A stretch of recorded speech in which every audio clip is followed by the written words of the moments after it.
प्यारे बच्चों, आज हम पढ़ेंगे संसद की भूमिका में संसद क्या काम करता है।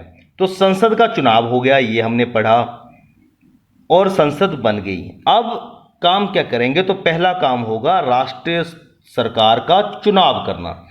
बच्चों, भारतीय संसद में राष्ट्रपति होते हैं और दो सदन होते हैं। दो सदन, इसमें एक होता है राज्यसभा, दूसरा होता है लोकसभा।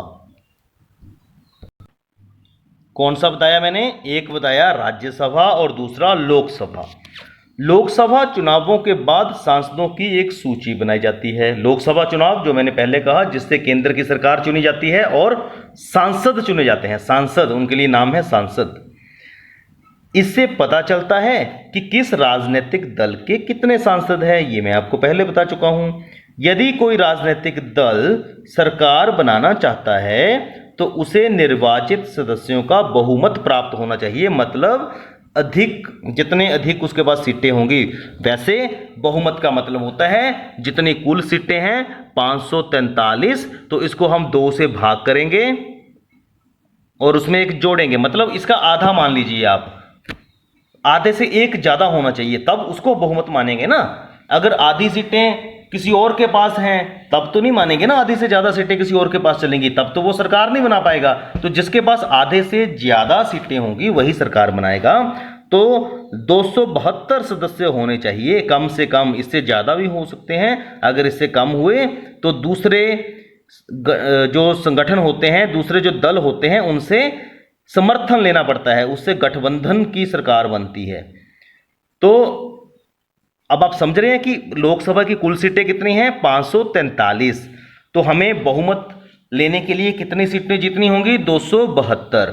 और 272 सीटें अगर किसी के पास नहीं आती हैं और किसी दूसरे दल से हेल्प लेनी पड़ती है तो उसे कहते हैं गठबंधन, और इस तरह सरकार में होता है। ये कुछ नई चीजें हैं जो आप पढ़ रहे हैं।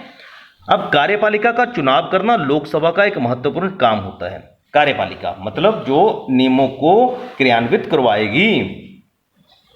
कार्यपालिका ऐसे लोगों का समूह होती है जो संसद द्वारा बनाए गए कानूनों को लागू करने के लिए मिलकर काम करते हैं। जब हम सरकार शब्द का इस्तेमाल करते हैं तो हमारे जहन में यही कार्यपालिका होती है। हम कहते हैं ना कि ये काम सरकार ने नहीं किया जी, ये सड़क खराब है सरकार ने नहीं बनवाई जी, हमारे घर में पानी नहीं आ रहा सरकार नहीं भेज रही जी। वो सरकार एक्चुअल में ये कार्यपालिका ही होती है। कार्यपालिका एक समूह होता है लोगों का, वो जीते हुए लोग होते हैं, जीते हुए दल के लोग होते हैं जो मिलकर कानून को लागू करने के लिए काम करते हैं। देश का जो प्रधानमंत्री होता है वो लोकसभा में सत्ताधारी दल का मुखिया होता है। मतलब जो सबसे बड़ा दल है जिसने सरकार बनाई है उसका मुखिया होगा, उसको बोलते हैं प्रधानमंत्री। प्रधानमंत्री क्या करते हैं? अपने दल के सांसदों में से मंत्रियों का चुनाव करते हैं जो प्रधानमंत्री के साथ मिलकर फैसलों को लागू करते हैं। प्रधानमंत्री क्या करेंगे? अब जैसे पीछे हमने देखा कि 303 सदस्य हैं पार्टी के, किसी पार्टी के, तो अब सारे तो मंत्री नहीं बनेंगे। तो जो प्रधानमंत्री एक होंगे वो इसमें से एक व्यक्ति को चुन लेंगे जी, आपको बना दिया जी शिक्षा मंत्री, दूसरा चुन लेंगे आपको बना दिया जी स्वास्थ्य मंत्री, तीसरा चुन लेंगे आपको बना दिया जी इस्पात मंत्री, आपको बना दिया जी सूचना एवं प्रौद्योगिकी मंत्री। तो कुछ एक लोगों की सहायता वो अपने काम को करने के लिए लेते हैं तो उनको बनाते हैं मंत्री। अब सारे मंत्री नहीं होते, उसमें कुछ एक मंत्री होते हैं। ये मंत्री स्वास्थ्य, शिक्षा, वित्त इत्यादि विभिन्न सरकारी कार्यों का जिम्मा संभालते हैं। एक मंत्री जो स्वास्थ्य देखेगा, स्वास्थ्य क्षेत्र में होने वाली गतिविधियों को देखेगा, एक व्यक्ति शिक्षा क्षेत्र में होने वाली गतिविधियों को देखेगा, एक वित्त को देखेगा, ऐसे कोई उद्योग देखेगा, कोई युवा मामले देखेगा, कोई कपड़ा उद्योग देखेगा, कोई जिसको हम बोलते हैं कि सामाजिक भलाई के काम देखेगा, कोई सहकारिता देखेगा। तो इस तरह से विभिन्न विभाग दिए जाते हैं। तो यहां पे ये भी लिखा गया कि केवल एक ही राजनीतिक दल को बहुमत नहीं मिलता, जो मैंने पहले बताया, तो गठबंधन करना पड़ता है। गठबंधन मतलब किसी और को बोलना कि आप भी सरकार में हमारे साथ आओ, तो मिलकर सरकार बनाते हैं तो गठबंधन सरकार बन जाती है। ये कुछ चित्र दिए गए हैं। ये केंद्रीय सचिवालय की 2 महत्वपूर्ण इमारतें हैं और इसमें प्रधानमंत्री कार्यालय, रक्षा मंत्रालय और विदेश मंत्रालय हैं, ये दिल्ली में हैं। तो अगर आपका कभी वहाँ टूर लगे तो इस तरह की बिल्डिंग्स को इनको जरूर देख के आइएगा, जहाँ से पूरे देश का शासन चलता है, सरकार चलती है। मैंने कहा ना कि राष्ट्रपति के अलावा 2 सदन होते हैं, जिसे हमने एक कहा लोकसभा, एक कहा राज्यसभा। हमने लोकसभा के बारे में पढ़ लिया। राज्यसभा राज्यों का प्रतिनिधित्व करती है।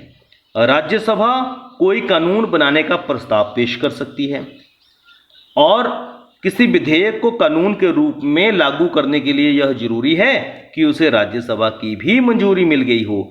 विधेयक होता है जैसे कोई कानून बनाने के लिए जो प्रस्ताव रखा जाता है, तो अगर वो लोकसभा में जो बैठे हुए सदस्य हैं वो उसको पारित कर देते हैं, मतलब उस पर सहमति जता देते हैं, फिर भी राज्यसभा में भी वो जाएगा। ये एक अलग सदन होता है जो राज्यों का प्रतिनिधित्व करता है और वहां पर राज्यसभा इसमें महत्वपूर्ण भूमिका अदा करती है। संसद का यह सदन लोकसभा द्वारा पारित किए गए कानूनों की समीक्षा करता है और यदि जरूरत हो तो उसमें संशोधन की मांग भी कर सकता है कि ये जी आपने जो कानून पारित किया इसमें कुछ संशोधन करने हैं, तो वो राज्यसभा कर सकती है। और भारत में राज्यसभा में 233 निर्वाचित सदस्य होते हैं और इसमें से 12 सदस्य तो ऐसे होते हैं जो राष्ट्रपति द्वारा मनोनीत किए जाते हैं, मतलब जिन्होंने शिक्षा क्षेत्र में, खेल क्षेत्र में या रिसर्च में कुछ अच्छा काम किया होता है, उन्हें राष्ट्रपति सीधे तौर पर नियुक्त कर देते हैं। जैसे सचिन तेंदुलकर जो एक महान क्रिकेटर हैं, जिन्होंने अनेक बार भारत को गौरवान्वित किया है, उनको भी राज्यसभा का सदस्य बनाया गया है। तो बच्चों रिकैप कर लेते हैं जल्दी से। हमने ये पढ़ा कि संसद के काम क्या हैं। उन कामों में हमने पहले ही पढ़ा अभी कि ये क्या करते हैं, राष्ट्रीय सरकार का चुनाव करते हैं। अब राष्ट्र में सरकार कौन होगी, एक तो राष्ट्रपति होते हैं और 2 सदन होते हैं, राज्यसभा और लोकसभा। 2 सदनों के नाम याद रखने आपने। और जो लोकसभा है वहां से हमारा प्रधानमंत्री चुना जाता है और भारत में 543 सीटें हैं। कौन सा दल प्रधानमंत्री देगा अपना, जिसके 272 से ज्यादा सदस्य होंगे। अगर कम हो और आपस में सहमति हो तो गठबंधन भी बनाया जा सकता है। और ये करते क्या हैं, कानूनों को लागू कराने के लिए काम करते हैं। और इसका मुखिया होता है प्रधानमंत्री, जो अपने काम करने के लिए मंत्री भी नियुक्त कर सकते हैं। स्वास्थ्य, शिक्षा, वित्त, ट्रांसपोर्ट, इस तरह के अनेक विभाग होते हैं। और राज्यसभा जो होती है वो राज्यों का प्रतिनिधित्व करती है। वो लोकसभा द्वारा बनाए गए कानून को पारित करवाने में मदद करती है, उसमें संशोधन तक करवा सकती है। और भारत में इसके 233 निर्वाचित सदस्य होते हैं और 12 सदस्य राष्ट्रपति द्वारा कुछ विशेष क्षेत्रों में विशेष काम करने वाले लोग डायरेक्टली मनोनीत किए गए होते हैं। तो बच्चों ये चीज़ें, ये जानकारियां आपके लिए नई हैं। आप वीडियो को 3-4 बार देखेंगे और पाठ्य पुस्तक में भी पढ़ेंगे तो आप धीरे धीरे ये सब सीख जाएंगे। और ये सीखना बहुत आवश्यक है क्योंकि ये आपके जीवन को प्रभावित करते हैं।